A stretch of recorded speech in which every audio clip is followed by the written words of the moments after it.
웨스트민스터 신앙 고백서를 공부하고 있습니다. 오늘은 제 9장 인간의 자유의지에 공부할 내용입니다. 웨스트민스터 신앙 고백서는 33장까지로 되어 있어요. 이제 그 중에 9번째 시간을 우리가 맞이한 것이 되는 것이죠. 자, 읽을 말씀은 오늘 우리 함께 읽었습니다. 요한복음 5장 37절로 40절 말씀입니다. 자, 9장의 인간의 자유의지를 공부하는데 그 첫 번째 내용을 먼저 읽어보겠습니다. 시작. 하나님께서 인간의 의지에 선천적 자유를 부여해 주셨기 때문에 그 의지는 선이나 악을 행하도록 강요당하거나 또는 어떤 절대적인 필연에 의하여 결정되지 않는다. 네, 이게 첫 번째 우리가 다룰 내용인데요. 하나님은 영원하신 하나님 믿으시죠? 그 하나님은 전능하신 하나님이십니다.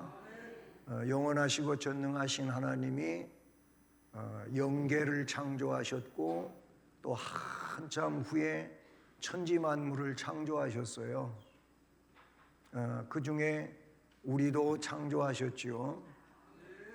다른 거는 말씀으로 빛이 있으라 그러면 빛이 있게 됐고 그래요. 그런데 6일 동안 다 창조했는데 그 6일째 마지막 순간에 하나님께서 인간을 창조하셨을 때 창세기 1장에 보면 우리의 형상과 우리의 모양대로, 이제 뒤에 말씀이 그런 말씀들이 나오긴 하는데, 하나님의 형상과 모양을 따른 인간을 흙으로 빚은 다음에 그 코에다가 생기를 불어넣었다고 했고, 그래서 생명이 되었다. 하나님, 영이신 하나님과 영적인 존재로 지어져서 영적으로 교통할 수 있게 창조하셨다, 그 말이에요. 바로 여기에 하나님께서 인간의 의지, 인간이 가지고 있는 의지 말입니다. 애초에 타락하기 이전 상황을 지금 이야기할 때 그 의지에 선천적 자유를 부여해 주셨기 때문에, 그러니까 의지와 자유를 합치면 어떻게 돼요? 의지 혹은 자유, 이거는 우리에게 주어진 놀라운 일이 되는데요. 이거를 우리는 가리켜서 선택권이라고도 말할 수 있는 내용이 되는 거예요. 그 자유의지를 부여해 주셨는데 그 의지는 선이나 악을 행하도록 강요당하지 않아요. 잘 이해하셔야 되는데 뒤에 이제 설명이 돼요. 그러니까 꼭 선을 행하라 이렇게 강요하지 않고 하나님이 의지를 주셨어요. 자유를 주셨다, 그 말이에요. 동시에 악을 행하게 그렇게 만들어지지도 않았다는 거예요. 또 강요당하거나 아니면 어떤 절대적인 필연이 있다면 그 필연에 의하여 그것이 결정되어지지도 않는다 라는 것이죠. 자, 여기 신명기 3장 19절의 말씀은 너희에게 가축이 많은 줄 내가 아노니 너희의 처자와 가축은 내가 너희에게 준 성읍에 머무르게 하라, 이런 말씀이 있어요. 또 마태복음 17장 12절 황금률이라고 하는 이런 말씀이기도 한데, 무엇이든지 남에게 대접을 받고자 하는 대로 너희도 남을 대접하라, 이것이 율법이요 선지자니라. 지금 이런 말씀들은 하나님께서 뭔가를 주셨다고 이야기하고 있고, 그 주신 것을 가지고 의지를 펼칠 수도 있고 자유롭게 살 수도 있다, 바로 그런 부분의 내용이 되는 거예요. 야고보 1장 14절은 따라서 해보십니다. 오직 각 사람이 시험을 받는 것은 자기 자기 욕심에 끌려 미혹됨이니. 끌려 미혹됨이니. 자, 여기도 보면 사람에게 있어서 뭐가 선악이 강요되지 않는다고 그랬잖아요. 어떤 절대적인 필연이 있다면 그것 때문에 어떻게 결정되는 것도 아니라 그랬어요. 애초에 하나님께서 주신 의지와 자유가 말입니다. 야고보 1장 14절은 그런데 사람이 시험을 받아요.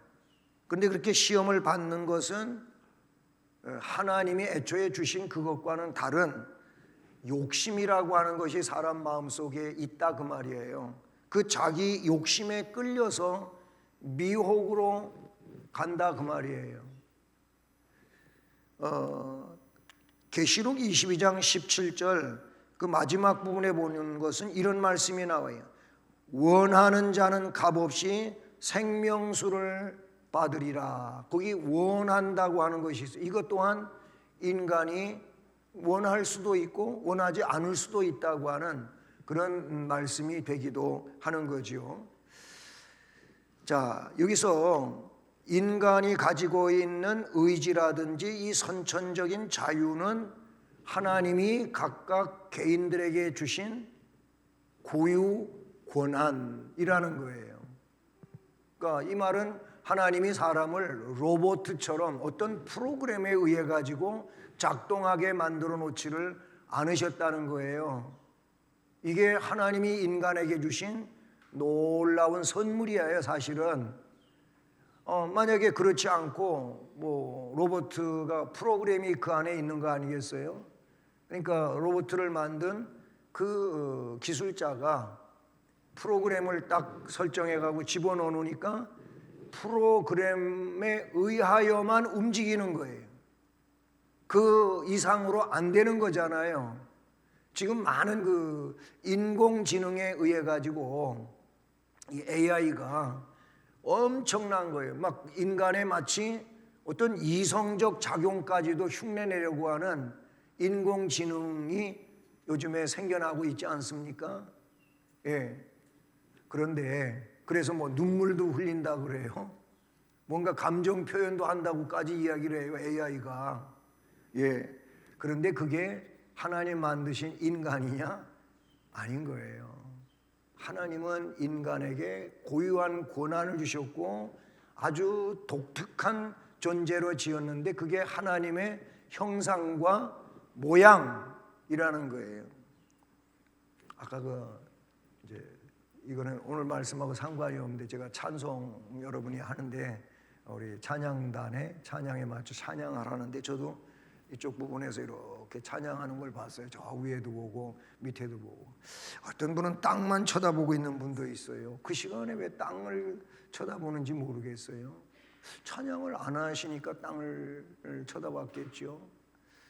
은혜, 하늘문을 열고 하나님의 은혜 주시고 은혜 받는 시간에 왜 땅을 쳐다보는지 모르겠어요. 은혜 못 받는 거지요. 또 어떤 분은 이 춘곤증이라는 거 있어요. 엄청 피곤한 시간이죠. 근데 뭐 우리 김현정 전도사님이 그 피곤을 물리쳐 보려고 굉장히 구호를 제창하고 막 그랬는데 굉장하게 그렇게 막 리얼하게 그리고 열정적으로 하신 분들도 있는데 거기에 동요가 안 되는 분들도 없지 않아 있었어요. 네, 그렇게 막 큰 소리로 찬양하고 막 그러는데 그때도 그런데 제가 이렇게 이야기할 때야 더 자장가가 같이 되겠죠.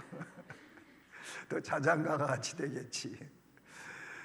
그래서 주일 준비를 잘해야 되는 거예요. 주일날 정신 차리고 예배 잘 드리기 위해서 여기에 포커스를 맞춰가지고 어제를 살아야 되는 거예요. 어제를 그렇게 사는 거예요. 그래가지고 오늘 주일날 정신 말짱하게 그래서 예배 드리는 게 이게 우리의 소원이어야 되고 우리의 목적이 되어야 되는 거예요. 어쨌든 우리에게 하나님께서 고유 권한으로서 뭘 줬다고요? 의지도 주셨고 자유도 주셨다. 자, 그리고 두 번째로 가봅니다. 읽어보십니다. 인간은 무죄한 상태에서는 보시기에 선하고 그가 아주 기뻐하시는 것을 원하며 행할 수 있는 자유와 능력을 소유하였다. 자, 여기에서 중요한 거는 앞에 인간은 무죄한 상태를 여기가 이게 중요한 거예요. 그러니까 이 무죄한 상태라고 하는 것은 언제적을 말하겠습니까? 에덴 동산에서 타락하기 전의 상태를 말하는 거예요. 타락한 이후에는 에베소서에 보니까 이게 반대로 나와요. 반대로 나오는데 거기에는 어떻게 나오냐면 이미 이제 에덴 동산에서 타락했잖아요. 이제 쫓겨났잖아요. 그래서 이제 고난 중에 살아가요. 근데 예수 그리스도를 믿기 전과 믿은 후의 상태로 이렇게 바뀌어요. 그래서 이게 반대로 나와요. 그래서 이전에는 이렇게 나오고 이제는 이렇게 나와요. 이게 지금 이 상태와는 반대 상황이에요. 여기에서는 무죄한 상태 때는, 그리고 그 다음에 반대로 뭐가 되죠? 타락한 상태에는 이렇게 되는 거예요. 그런데 타락한 상태의 때는 그리스도 밖에 있었고 이방인이고 외인이고 약속에 못 참여하는 사람이고 그랬는데, 이제는 그리스도 안에 있게 되면 이게 뭐예요? 약속의 백성이고 권속이 되고 그렇게 바뀌어지는 거예요. 그러니까 어디로 돌아가냐면 이때 상태로 다시 돌아가는데, 언제 돌아가느냐? 지금 세상에서 예수 믿으면서 돌이키고 돌아서기는 했지만 뒤에 나와요. 뒤에 나오는데 아직 완성되어진 게 아니고 죽음 이후에 이 상태로 가는 거예요. 그렇게 되어지는 건데, 어쨌든 여기서 중요한 거는 인간은 무죄한 상태에서 그때는 보시기에 선하고 그가 아주 기뻐하시는 것, 하나님이 아주 기뻐하시는 것을 원하면서 행할 수 있는 자유도 있고 능력도 소유하게 하셨다. 창세기 1장 26절, 하나님이 이르시되 우리의 형상을 따라 우리의 모양대로 우리가 사람을 만들고 그들로 바다의 물고기와 하늘의 새와 가축과 온 땅에 기는 모든 것을 다스리게 하자 하시고 그렇게 만드셨다는 거예요. 그렇게 창조하셨다는 거예요. 전도서 7장 29절에 보니까 내가 깨달은 것은 오직 이것이라. 따라합니다. 곧 하나님은 사람을 정직하게 지으셨으나 사람이 많은 꾀들을 낸 것이니라. 하나님은 정직하게, 여기서 말하고 있는 것처럼 무죄한 상태에서 하나님 보실 때 선하고 아주 기뻐하시는 것을 원하며 행할 수 있는 자유를 주셨단 말이에요. 능력이 주어졌어요.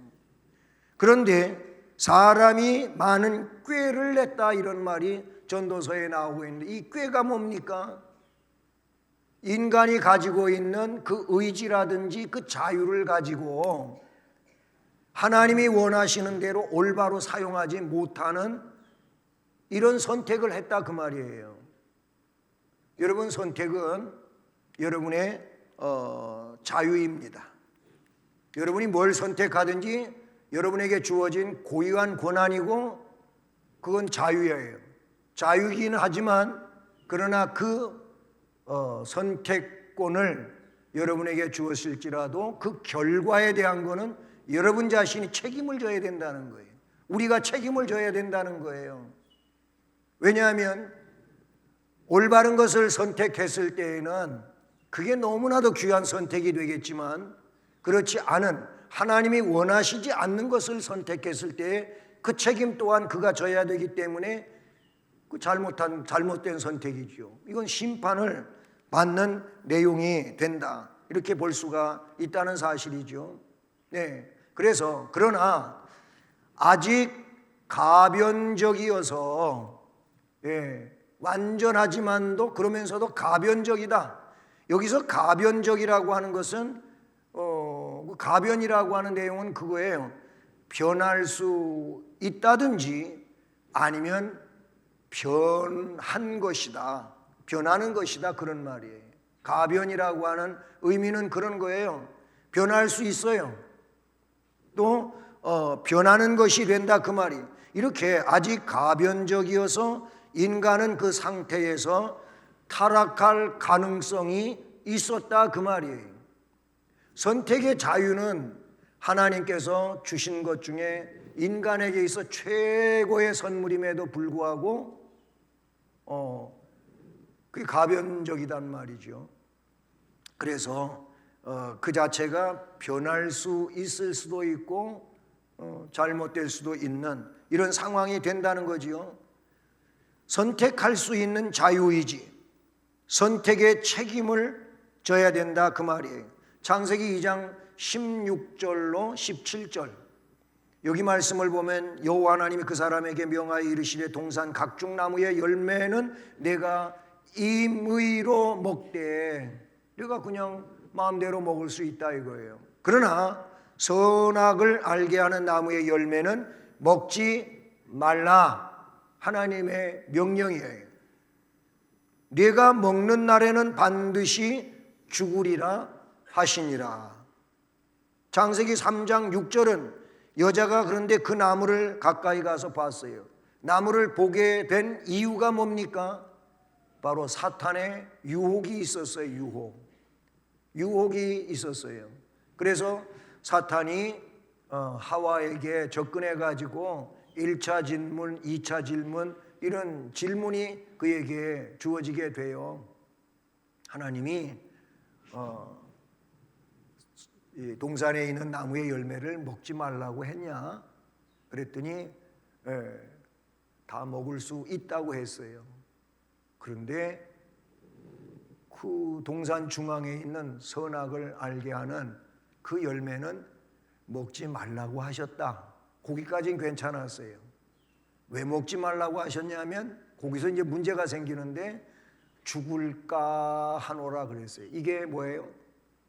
이게 사람의 자기에게 있는 고유 권한으로서의 생각이었다고 봐요. 이게 뭐예요? 의지라고도 볼 수 있고 자유라고도 볼 수 있는 거예요. 하나님은 먹지 말라, 먹으면 죽는다 이렇게 말씀하셨지 죽을까 하노라 이렇게 말하시지 않았어요. 그건 하와가 그렇게 생각해낸 거고 말한 거예요. 여러분, 우리들이 신앙생활을 하는 데 있어서도 하나님의 말씀은 하라, 하지 말라 이거지.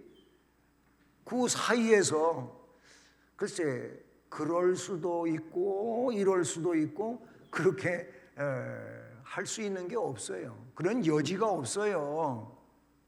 근데 사람들은 그런 여지에 있는 것들을 생각을 하고 생각한 것을 또 말도 하고 그러다 보니까 이게 뭐가 되냐면은 합리가 되고 혼합이 돼버리는 거예요. 성경을 보세요. 하나님은 혼합하는 걸 아주 싫어하셔요. 합리성을 가지고 이야기하는 것도 싫어하셔요. 왜냐하면 하나님의 말씀은 유일하기 때문에 그래요. 유일하신 하나님이고 유일하신 진리고 유일하기 때문에 유일한 것을 유일하게 생각하고 말하고 선택해야 되는데 인간은 그러하지를 않는다는 거예요. 여자가 그래서 보니까 이 사탄의 유혹에 의해서 나무 가까이 가서 보니까 뿅 갔어요. 쉬운 말로 뿅 갔어요. 가보니까 너무나도 먹고 싶은 거야. 먹음직하고 그 말이에요. 보암직하다 그랬어요. 정말 보니까 꼭 따 먹어야만 되는 이런 상황이에요. 지혜롭게 할 만큼 탐스럽기도 한 나무였다고 이렇게 표현하고 있어요. 그래서 여자가 그 열매를 따먹고 자기와 함께 있는 남편에게도 주니까 그도 먹었다. 예, 그렇게 창세기 3장 6절은 기록하고 아직 가변적이어서 인간은 그 상태에서 타락할 가능성이 있었다는 거예요. 자유의지가 타락하지 않게 만들어 놓은 게 아니라는 거예요. 그러면 어떤 사람들은 왜 하나님이 그렇게 만들어 가지고 타락하게 만들어서 고달프게 만들었냐 또 이런 얘기를 하는데 그러면 그렇게 안 하게 만들었다면 로봇이에요. 로봇란 말이에요. 아셔야 돼요. 자, 그래서 이제 세 번째로 가요. 인간은 타락하여, 타락을 했다는 거예요. 타락하여 읽어봐요. 죄의 상태에 있으므로 말미암아 구원에 수반하는 영적 선을 행하고자 하는 모든 의지력을 완전히 상실했다. 그래서 칼빈의 5대 교리에서 이 부분을 먼저 이제 언급하지요. 네? 인간의 전적 타락 혹은 인간의 전적 부패. 여기서 전적이라고 하는 말은 우리 스스로가 의롭게 되거나 선하게 될 여지가 하나도 없다 그 말이에요. 물론 인간에게는 선도 있고 착함도 있고 의로움도 있어요. 우리가 생각하는 그런 착함과 선과 의로움은 인간으로서 서로 비교되어지고 생각하는 것들이지 하나님이 원하시는 선이라든지 아니면 착함이라든지 의로움이 아니라는 거예요. 그걸 말하는 거예요. 하나님 앞에 우리의 선이 선이냐? 선이 아니에요. 우리의 착함이 하나님 앞에 착한 거냐? 아니라 그 말이에요. 예?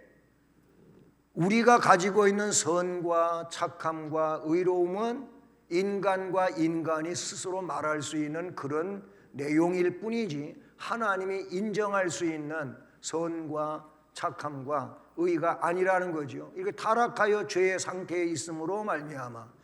그래서 구원을 받아야 되는데 구원에 수반되는 영적인 선, 이 영적인 선을 행하고자 하는 모든 의지력이 완전히 없어졌어요. 상실됐다 그 말이에요. 네? 이게 전적인 타락이고 전적인 부패예요. 물론 그 다음에 하나님의 그럼에도 불구하고 하나님의 무조건적 은혜가 우리에게 주어진 거예요. 하나님이 얼마를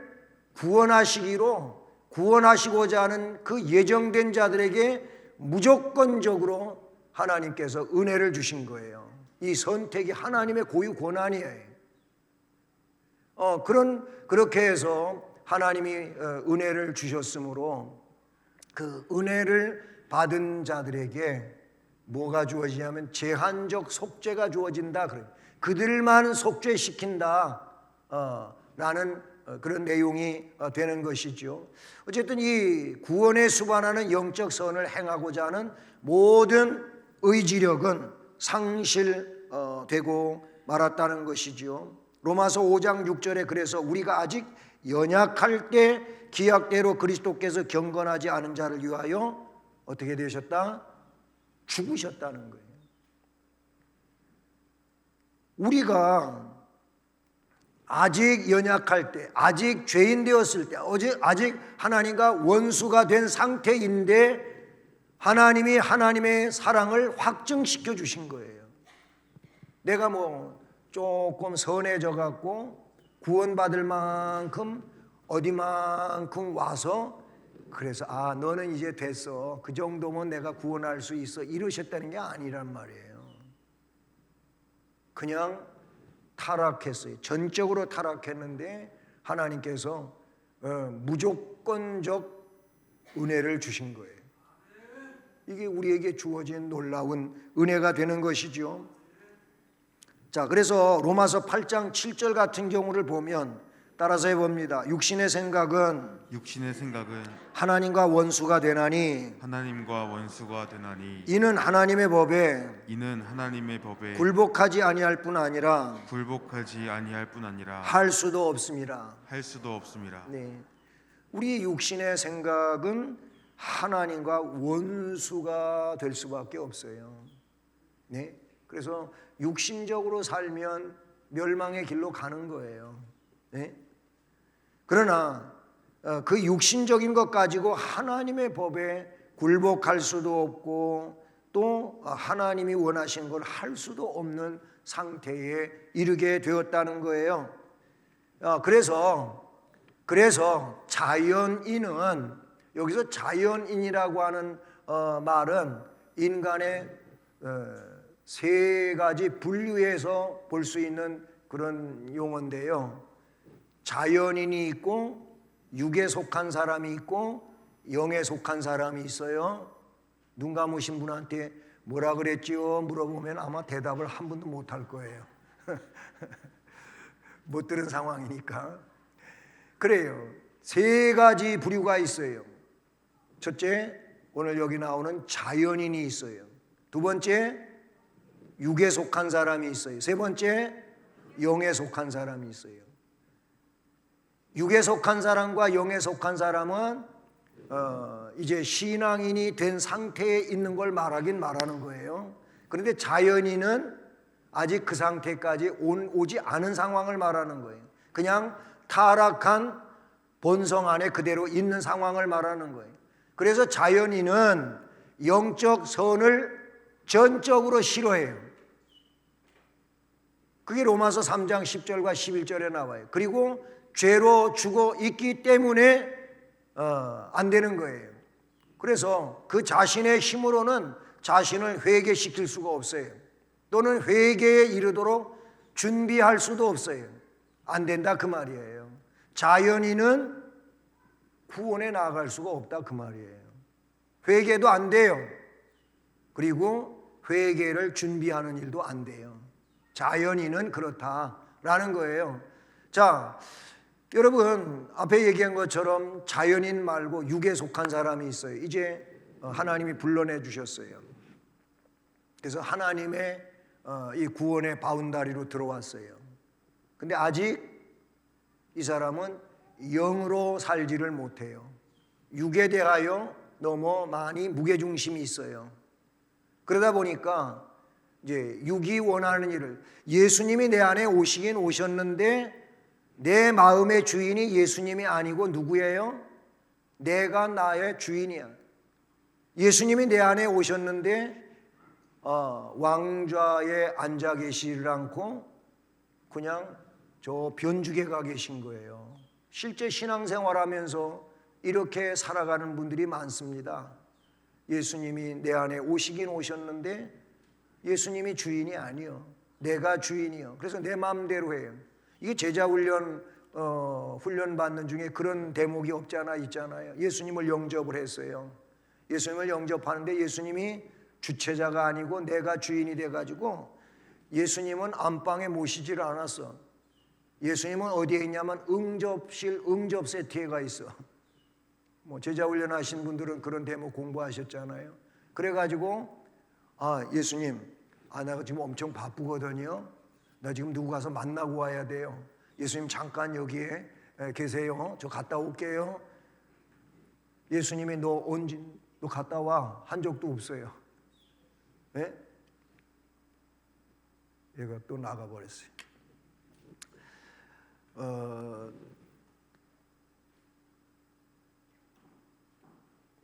네, 됐어요. 그게 뭐예요? 예수님이 나의 주인이 아니고 내가 나의 주인인 거예요. 예수님을 그냥 중심에다 모시질 않고 그냥 저 변죽에 있으면서 자기 마음대로 예수님 여기 계세요. 나 어디 갔다 올게요. 나 뭐 할게요. 이런다는 거죠.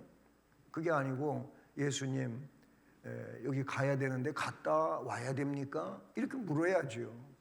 맞잖아요. 예수님이 나의 주인이시라면 지금 뭘 말하는, 육에 속한 사람을 얘기하는 거예요. 지금 자연인은 여기 나오는 문장대로 아무것도 할 수가 없어요. 육에 속한 사람은 그래서 또 안 되는 거예요. 그러나 영에 속한 사람은 주님이 중심이 된 거예요. 주님이 원하신 걸 하는 거예요.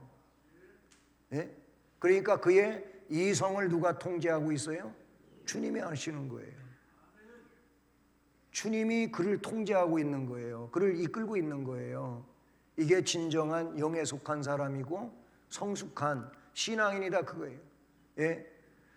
에베소 2장 1절로 5절, 죄로 죽어 있다고 이렇게 표현하고 있는데 그는 허물과 죄로 죽었던 너희를 거기 보면 허물과 죄로 죽었던 우리를 예수 그리스도께서 살리셨다 그 말이에요. 5절에서는 허물로 죽은 우리를 그리스도와 함께 살리셨다고 말하고 있어요. 골로새서 2장 13절에 또 범죄와 육체의 무할례로 죽었던 너희를 하나님이 그와 함께 살리시고 우리의 모든 죄를 사하시고. 아멘. 그래서 그 자신의 힘으로는 자신을 회개시킬 수도 없고 또는 회개에 이르도록 준비할 수도 없다. 자, 여기 나오는 성경 구절들은 이런 내용들을 뒷받침하고 있는 내용이 된다 볼 수 있는 겁니다. 그 다음에 네 번째로 읽어보십니다.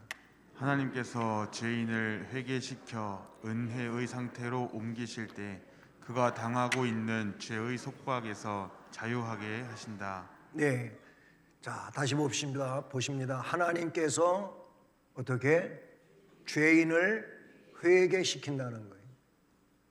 그래서 은혜의 상태로 옮기시는 거예요.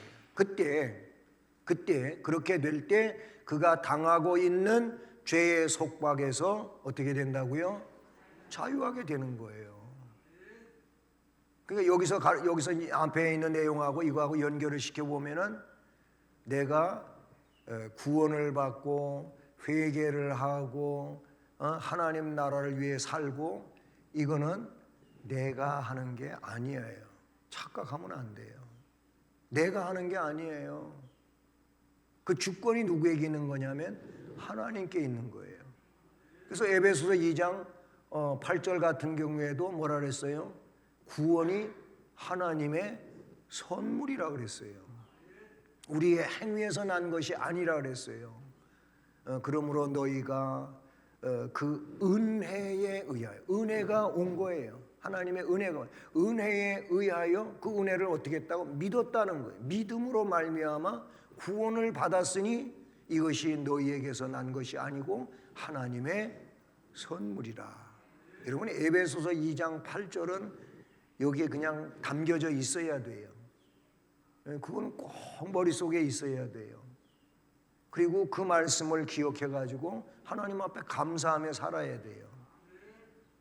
내가 멸망할 수밖에 없는 타락한 상태에 있는데 하나님께서 어떻게 했다 그랬어요? 무조건적으로 나를 조건 없이 선택을 하신 거예요.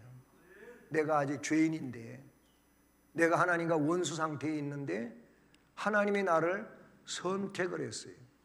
나를 지명하여 넌 내 것이라고 부르신 거예요. 뽑아내신 거예요. 얼마나 놀라운 은혜입니까?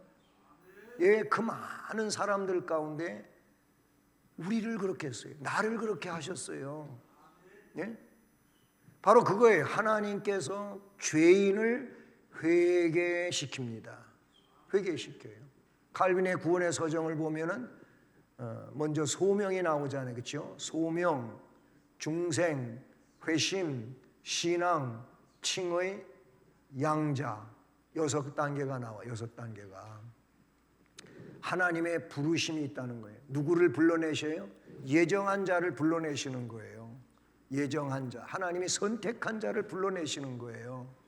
불러내셔가지고 어떻게 지금 그 예정이 돼 있고 불러냄을 받았지만 이들이 누구냐고요? 죄인이에요, 죄인. 아담 안에서 죄인된 죄인이에요. 원죄에 있고 자기가 스스로 지은 자범죄 속에 있는 거예요. 그런 죄인을 하나님이 불러내셔요. 소명, 중생, 회심을 거치게 한단 말이에요. 마음을 바꾸신단 말이죠. 회개하게 하는 거예요. 그래서 은혜의 상태로 옮겨주십니다. 아멘. 은혜의 상태로 옮겨주세요. 그래서 그가 당하고 있는 죄의 속박에서 자유하게 하시는 겁니다. 그거를 로마서 8장 1절은 뭐예요? 그러므로 그리스도 예수 안에 있는 자들에게는 결코 정죄함이 없나니. 그 결코 정죄가 너가 죄인이라고 그래서 정죄당하고 멸망에 가라 이런 일을 안 하신다. 왜 그렇게 한 거예요? 왜 그렇게 한 겁니까? 예, 성령의 생명의 법, 성령의 생명의 법이 너를 죄와 사망의 법에서 해방시켰기 때문이라는 거예요. 죄와 사망의 법에서 우리를 해방시키고 거기서 꺼내셨다 그 말인 거예요. 이게 뭐예요? 이게 에클레시아예요. 이게 에클레시아야. 에클레시아. 예, 죄의 바다에서, 멸망의 바다에서, 저 지옥 형벌에서 하나님께서 우리를 꺼내셨어요. 거기서 꺼내셨단 말이죠. 꺼내셔가지고 어떻게 했어요? 구별의 영역에다 갖다가 딱 세워놓으신 거예요. 그게 뭐예요? 이게 교회예요. 이게 교회. 이게 에클레시아라 그런 말이에요. 이렇게 그가 당하고 있는 죄의 속박에서 자유하게 하나님의 주권을 가지고 이렇게 하시는 줄로 믿습니다. 골로새서 1장 13절에 이런 말씀을 하고 있어요. 따라서 하십니다. 그가 우리를 흑암의 권세에서 건져내사 그의 사랑의 아들의 나라로 옮기셨으니 옮겨주셨어요. 그래서 우리는 어떤 자들이냐면은 영역이 이동된 자예요. 따라서 합니다. 영역이 이동된 자다. 어떤 이동이 앞에서 얘기했는데 지옥에서 천국으로 근본적으로는 이동된 자들이에요. 뭘로? 주님의 은혜로. 우리 주님의 은혜로 그렇게 된 거예요. 사망에서 생명으로 옮겨졌어요. 멸망에서 구원으로 옮겨졌어요. 예? 아니 저 진노에서 하나님의 복으로 옮겨졌어요.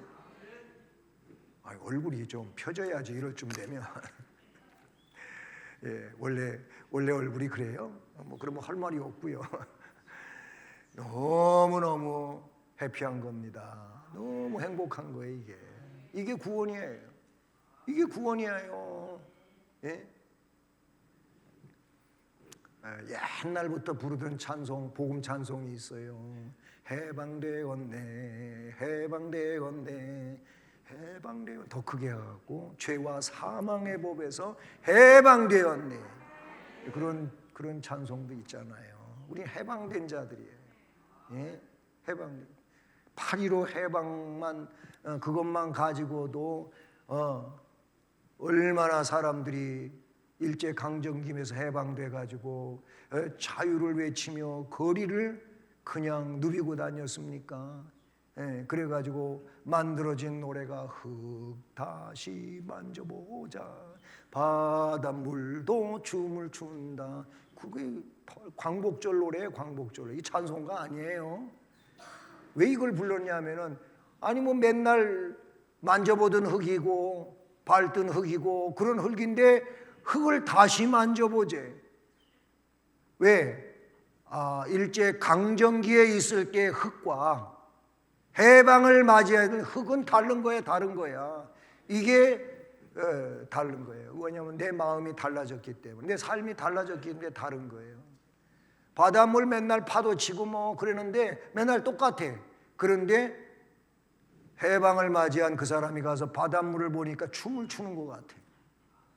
왜? 그 마음이 달라져서 그런 거예요.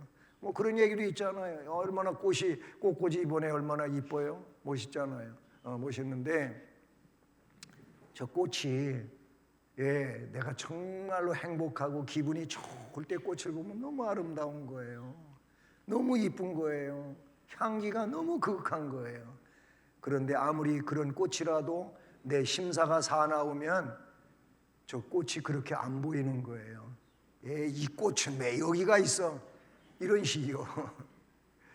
그게 내 마음에 따라서 달라지는 거예요. 네? 자, 그리고 오직 하나님의 은혜로만 영적으로 선한 것을 자유롭게 결심할 수가 있어요. 그때 이런 게 되는 거예요. 네? 그때 은혜가 임하고 그렇게 되었을 때 영적으로 선한 것을 자유롭게 결심하고 행할 수 있게 하신다. 그러니까 뭐예요? 은혜가 와야 돼. 은혜가 내게 임하여야 이렇게 되는 거예요. 그러니까 은혜가 없으면 이게 안 되는 거예요. 하고 싶어도 안 되는 거예요. 그러니까 은혜를 받아야 되는 거예요. 하나님의 이런 은혜가 임해야 된다. 라는 것이지요. 그렇지만 잘 보세요. 그래도 그의 남아있는 부패, 우리가 이 세상 사는 동안에 은혜를 받았다고 이제 다 완성된 게 아니에요. 아직 그 속에 남아있어요. 바울 같은 경우에도 그랬어요. 내 안에 뭐가 있어요? 육이 원하는 게 있고 영이 원하는 게, 이 두 가지가 충돌을 하고 있어가지고 오호라 나는 공고한 사람이로다. 로마서 7장에 그렇게 말씀하고 있잖아요. 그러나 궁극적으로는 이미 구원의 선물을 받은 자로 예수 안에 영원히 승리자로 나가겠지요. 그러나 세상 사는 동안에는 이 두 가지의 싸움은 우리 안에 있어요. 그걸 여기 말하고 있는데, 그의 남아있는 부패성, 죄성, 이걸로 인하여 선한 것만을 전적으로 결심하지를 못해요. 앞에 우리가 뭐라 그랬어요? 선한 것을 자유롭게 결심할 수 있다 그랬는데, 그것도 자유롭게 결심할 수 있고 그렇지 못할 수도 있다는 여지가 있단 말이죠. 악한 것을 또한 결심하기도 한다. 선을 결심할 수도 있고 악을 결심할 수도 있고, 이게 성도 안에서 누구에게나 있을 수 있는 그런 일이라고 말하고 있는 것이지요. 그렇습니다. 갈라디아서 5장 17절, 육의 소욕은 성령을 거스른다 그랬어요. 성령은 육체를 거스르는데 이 둘이 서로 대적함으로 너희가 원하는 것을 하지 못하게 하려 함이니라. 아멘. 로마서 7장에 앞에 얘기한 것처럼 바울 사도도 나는 곤고하다 그래서 이 두 가지의 싸움 때문에 그렇게 말한 겁니다. 자, 마지막입니다. 인간의 의지는 오직 영광의 상태에 이르게 되는 때에만 전적으로 그리고 한결같이 자유로이 선한 것만을 행할 수 있게 된다. 아멘. 자, 여기서 중요한 것은 인간이 가지고 있는 이 자유의지 말입니다. 이 자유의지는 오직 영광의 상태에 이르게 되는 때, 이때가 언제겠습니까?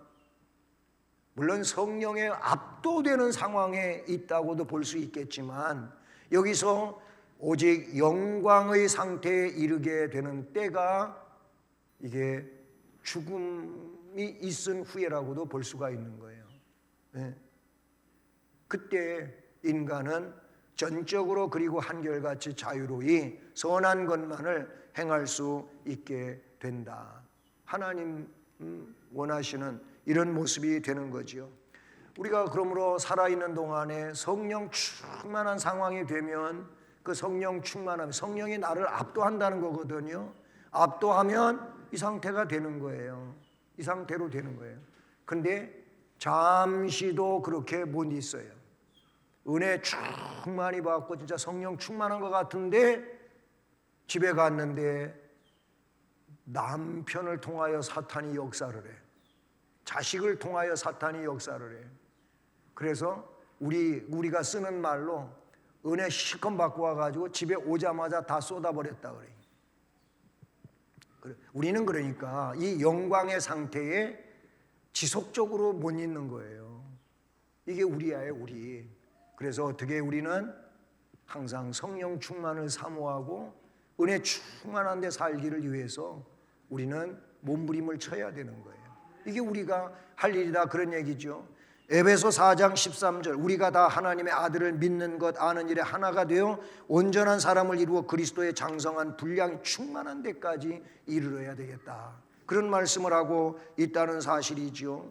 네, 유다서 1장 24절을 보니까 능히 너희를 보호하사 거침이 없게 하시고 너희로 그 영광 앞에 흠이 없이 기쁨으로 서게 하실 이 예수 그리스도, 그분만이 우리를 이렇게 해 주실 수 있는 줄로 믿습니다. 자, 그러니까 우리에게는 자유의지가 주어졌어요. 선택할 수 있는 고유 권한도 있어요. 그런데 은혜 받은 자들로서 절대로 교만하지 맙시다. 저도 여러분도 교만하면 안 돼요. 교만하지 말고 내가 하는 게 아니라 하나님이 내 안에서 하신다고 믿으시기를 바랍니다. 네? 아까 앞에 찬양단이 부른 찬송 가운데서도 이런 내용으로 가사를 엮어간 것들이 있었어요. 내가 하는 게 아니에요.